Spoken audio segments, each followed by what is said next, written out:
In this episode, we are going to dive deeper into one of the belief buckets, the religious exile. If you've gotten a chance to listen to the belief bucket overview episode, you will have learned in there whether you fit in this bucket or not. But if you haven't listened to that episode, that's totally okay. You will be finding out more about what that bucket really means and if you fit in it or not. I'm going to be describing it in great detail today, and I'm going to be giving you some steps to take to help you if you are in this bucket. I've continued to reiterate this over and over again. One of my deepest passions and I believe missions in life is to really help people that are lost and lonely souls find the light, the power, and the love within themselves and come back home to themselves. I find a lot of those lost and lonely souls fit into one of these buckets that are not talked about. They're something that I don't think that a lot of people know even exist. And again, in that other episode, I talk about those three rare buckets: the religious exile, the religious survivor, and the soul seeker. So this episode, we're going to dive deeper into the religious exile bucket. Okay, so what is a religious exile? These are folks who were raised with a type of religion or belief system, or that they came upon it later in life, and they were a part of that belief system or religion. In the US, it's more often than not some form of Judaism or Christianity, but it could be honestly any belief system. You know, some of the bigger ones obviously would be Hinduism, Buddhism, Islam.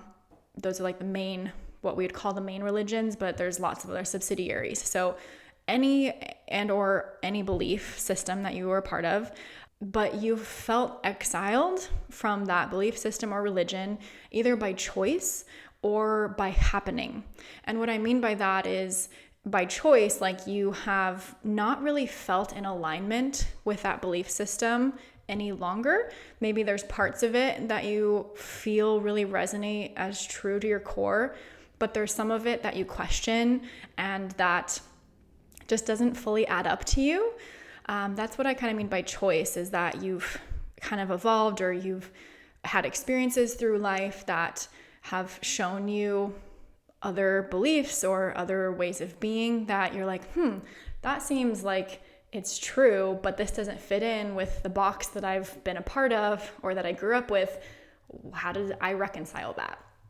And when I say that you can be exiled by happenstance or by happening, that is like, let's say you went to an event and you had a spiritual experience that you couldn't really explain or you couldn't make sense of it, and it changed what you thought or believed was real, and it didn't fit into your old belief system. That becomes very confusing and jarring and like, whoa, what just happened? You can sometimes feel very unsettled or chaotic inside yourself. Or maybe you have done like a meditation, or you've done something outside of the box that you are normally used to, and it's given you a new perspective on things and you don't really know what to do with it. Religious exiles, they may have this experience where they feel like they're misfits, like they maybe used to be a part of a community or a church or a belief system, and now they are kind of in no man's land because they've got all these different floating around ideas and potential beliefs, or they're on this teeter-totter, like, what do I believe? Am I in this world? Am I like a Christian, or am I a believer in New Age and past lives and psychics and mediums and reincarnation? It's like, whoa, this is really, really confusing. Because in a lot of ways, some people think that you can't be both. It's like you're either Christian, where you believe that you have the one life and Jesus died on the cross and saved you from your sins, and the Bible is the word of God, period, and you never question it. And then there's this other camp. These aren't the only two options, but there's another camp where it's like, no, there's actually books that have been removed from the Bible, and like the book of Enoch, and there's the Council of Nicaea where they took reincarnation out of the Bible, and that's very suspicious. Why would that have happened? And the Romans and the Catholics, they've kind of controlled Christianity. And if you're an Orthodox Christian, then you obviously know how many iterations of Christianity there have been, and you believe in other things than the Catholics do. And even within Christianity, there's so many different branches, and it's like, you guys, this is so confusing. Like, what is really true here? So religious exiles are really having this experience of like, what in the world is going on? Why are all of these different religions so different?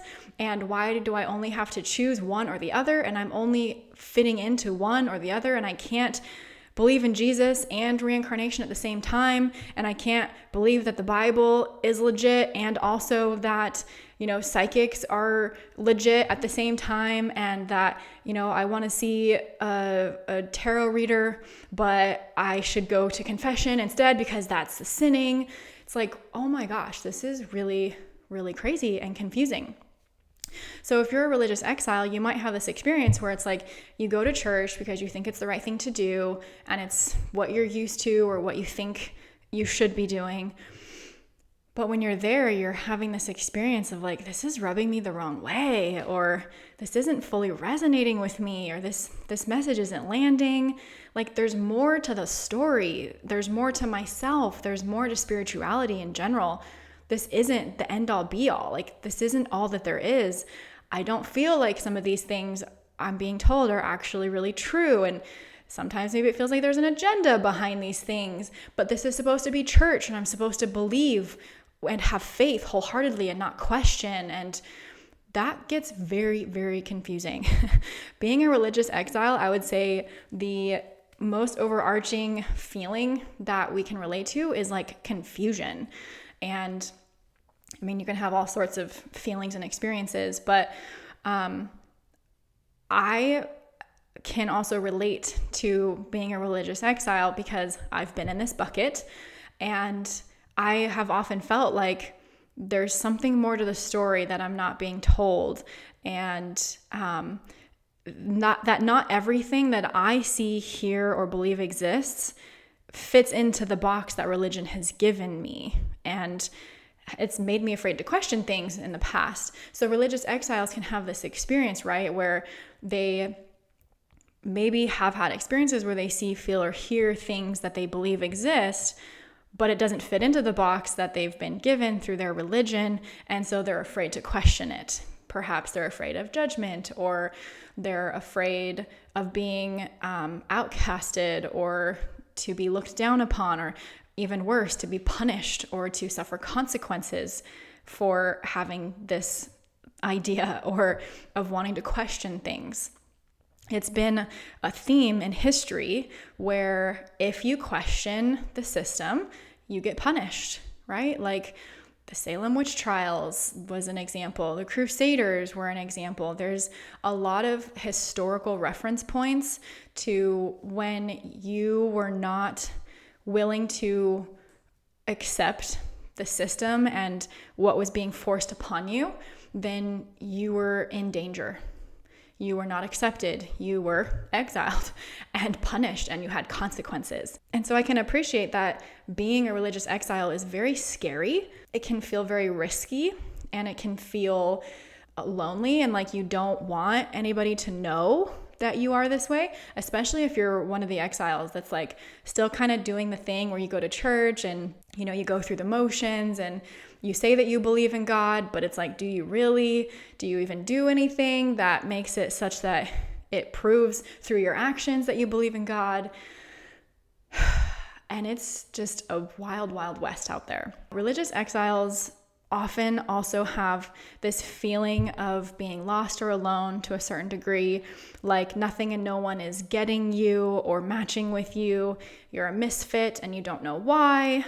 You're really looking for some source of comfort, community, validation, guidance, and solace, and to be reassured that there's nothing wrong with you, that you're not doing anything wrong or bad, and that exploring or even believing things outside of the religion box doesn't make you a bad person or mean that you deserve punishment or judgment. I'm really speaking to those people here today. If that resonates with you, the rest of our discussion today is going to be really, really helpful for you. I also want to caveat here just really quickly that I have been a religious exile. I've been in all these buckets. I've mentioned that before. And I have learned to be a healthy religious exile, and I call myself an observer. So a lot of people have actually, once I've finally opened up about my beliefs, a lot of people have admired me for the fact that I can hold multiple belief systems all at once. Due to the fact that I consider myself this religious exile, where like I was raised Catholic and then I had a lot of religious trauma. I went through the bucket of being a religious survivor, which is another episode if you'd like to listen to that, if that resonates with you. And then I healed that religious survivor part of myself, that from that religious trauma, spiritual trauma, and I came back into being a believer. I got rebaptized. I was a part of the church. I was having all of these spiritual healing experiences. I was like tight with Jesus. We were good, and we still are. But like at that time, I let go of my anger with God and with everyone in the Catholic Church and everyone who I felt really hurt me and wronged me and betrayed me, and like really let go of that like victim mentality as it related to religion. And then as I was really in this believer stage, it was really beautiful for me. But then as my journey would have it, different parts of me kept coming forward, like the part of me that still believes in reincarnation, and the part of me that believes that the Book of Enoch was a part of the original Bible, and yet it's not anywhere in there, and that the original Orthodox Christian Bible has many more chapters to it than the traditional King James version of the Bible. And it's like, why did that happen? And in all of my studies of history and of theology, cosmology, philosophy, it's made me have a different viewpoint and perspective on the Bible and on the creation story and how and why we even came here, and the fact that I believe that I am the way that I am, which might come out here eventually, but I'm more of a spiritual person than just strictly a Christian person. I still believe in Jesus. I believe that he was the Savior that saved us from our sins and did all of these wonderful things. And I'm still a spiritual person. So as a religious exile, I call myself an observer. And I by no means am here to offend anybody. I am not here to tell you that you have to believe any certain thing that I believe, or that you have to be just like me. I deeply, deeply appreciate and respect each and every one of you for whatever it is that you believe. And in many of my episodes, I even say that like I really admire really congruent and fully and aligned believers. Like when they believe something so wholeheartedly, I really admire that. I think it's really, really beautiful and really helpful and really powerful. So I have nothing against that whatsoever. I'm just here to share all of these different phases that I've been through, because I imagine a lot of you either are in these phases, have been, or will be. Okay. So I don't identify strictly or dogmatically with any one ideology or belief or religion. However, I don't de-identify with them either. I'm not a pantheist. I don't necessarily believe that all religions are the same and they all lead to the same path or outcome. I do believe that there is danger to some of the beliefs within different religions, and that some are better than others, and that there is a hierarchy of things that are more true and less true. So I have a set of beliefs that I am very congruent with now, and I allow flexibility for myself to evolve and to evolve as a person, to allow new information to come to me and new insights to be had and like new revelations. So even in the life of this whole podcast, I might have different perspectives as time goes by, because I give myself permission as a religious exile, which I'll get into later is important that religious exiles need. I give myself permission to be able to have a belief system that I feel solid and rooted in and congruent with, and be flexible. One of the problems that I observe in religion is that in some ways it's like giving someone a pill and saying, here, take this pill, without telling them why, what it is, what it's going to do for them, or even if they want it or need it. And so as kids, we're raised with a belief system, which I want to make sure I caveat, I think is important. I think that children should be raised with a belief system that allows them to have a healthy conscious and unconscious mind set up to where they believe there is a benevolent source of all power, the creator of all, a higher power that they can rely on, they can trust, that loves them unconditionally, that is always there for them, that will celebrate their triumphs and will hold them through their pain and suffering. Like, I think that that is really, really important for children. Concurrently with that, I also believe that it's important to allow there to be exploration and allow there to be a process of inquiry where every single individual person gets to go through a process, if they so desire, to really feel into what is resonating in their core. Because your core is the deepest, most part of who you are. And I personally have a belief that that core is light, and that light, regardless of what color of light it is still a reflection of the all that is. So the people that have a dogmatic approach that is like, this is the way that it is, and that means all these other things are wrong, I can appreciate that and I respect their perspective. And my approach is that I believe every single person has a connection to the power of all, and that it is reflective in this light that exists inside each one of us, and that sometimes that light is turned off, or sometimes it's inaccessible, or sometimes it's been damaged or broken, which is what a religious survivor experiences.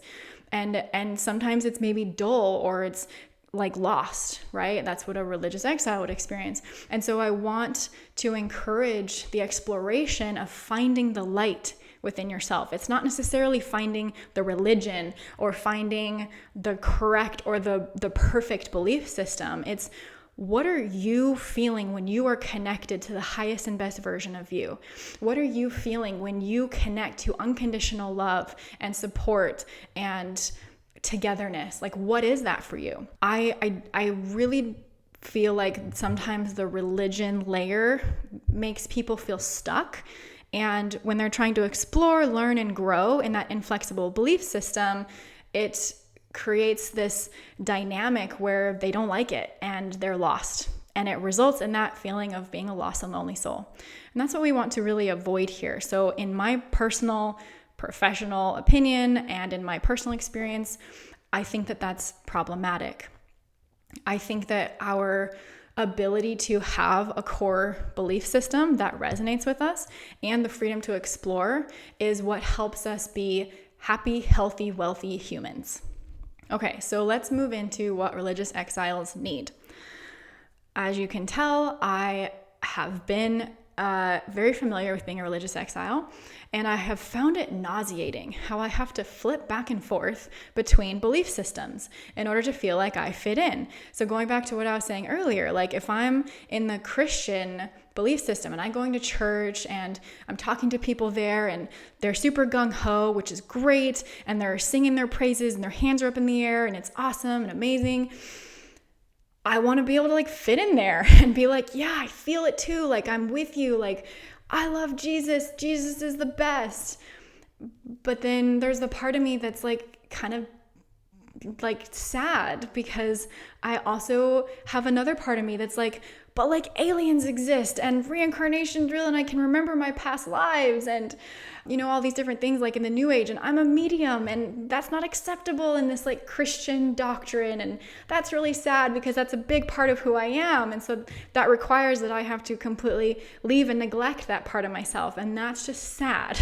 And so then I swing to the other pendulum side and I'm like, great, let's go to a new moon circle and let's read our tarot cards and study numerology and astrology, and let's like, I don't even know, like dance around the fire naked. I don't know. I've never done that before, but it's a funny joke with some friends. But when I'm in that circle, then I'm like, but like, I also want to talk about Jesus and that he's so great and cool and like forgiveness and all the power behind that belief system. It's like, I want to have both, but I constantly feel like I'm in this teeter-totter, and that sucks. And the flipping and flopping back and forth is so exhausting and tiring. All I really want is to be able to feel accepted and to be identified as who I am, not just having to fit into one side or the other.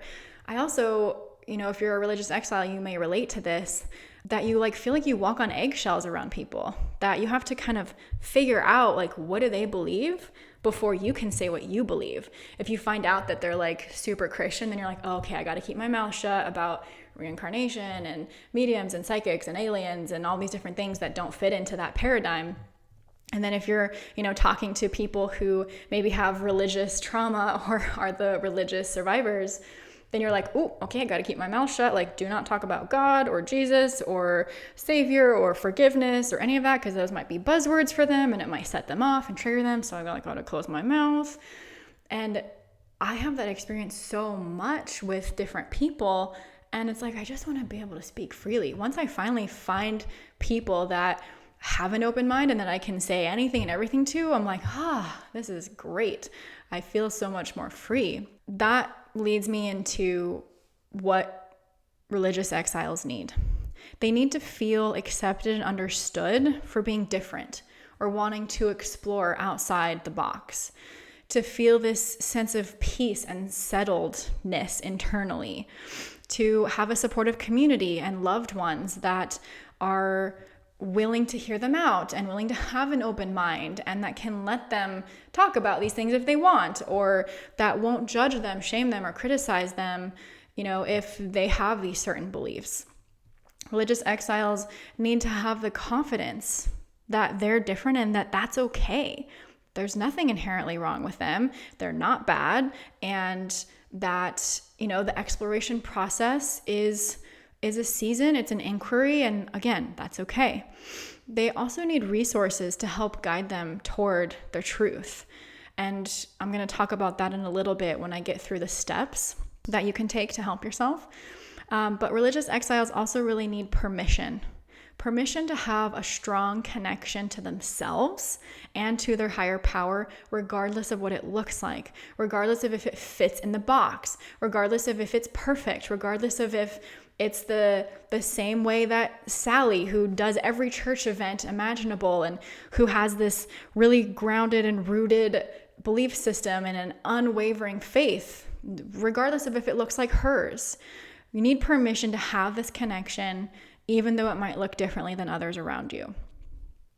Okay, so religious exiles, when you get what you need, then you can start thriving more. You can feel more connected to that inner part of yourself and have this permission to be yourself rather than a block and feeling like you have to be somebody you're not. So let's get into the steps to take if you are a religious exile to support yourself. The first one, like with anything, is acknowledgement. Being able to identify that you fit into this bucket and that this is maybe your experience is the first step to empowerment. The second step, I would say, is to let go of any shame, guilt, or judgment that you have of yourself or that you think that others have of you. That's not going to help anybody. If you're stuck in a cycle of shame and guilt and judgment and criticism, you're in a lower vibration. You are not even going to be able to explore higher possibilities or to feel connected to higher self or to higher power, to God, because you will be stuck in that like darkness with a cloud over you. Okay, so letting go of all of that. If you need help with that, somebody like me who works with people to let go of negative emotions like that could be helpful. You can schedule with me at findinghomehealing.com on my website, or if you have a trusted therapist or other coach that you can bring this up with and talk about it with, but to just really let go of those negative emotions, even embarrassment, or that might come up too. Third step to take if you're a religious exile is to begin to reconcile your differences between what you used to believe and what you currently believe or would like to believe. So what I mean by that is if you're the kind who maybe grew up with a religion or a belief system, and as an adult, you want something different for yourself, or you have other beliefs to integrate, I would love to invite you during this step to really take an inventory of what that is. Like, get really clear on what were your values before and what are they now? What did you believe before? What do you believe now? And can those two things exist simultaneously at the same time?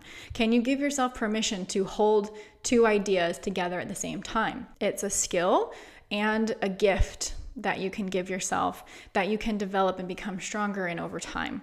That's something that I also developed to help me be this observer that I was talking about. Okay, the fourth step is find trusted people or sources to talk to about your ideas and feelings. If you're inside your own head and you're living in a vacuum, that's not going to help you.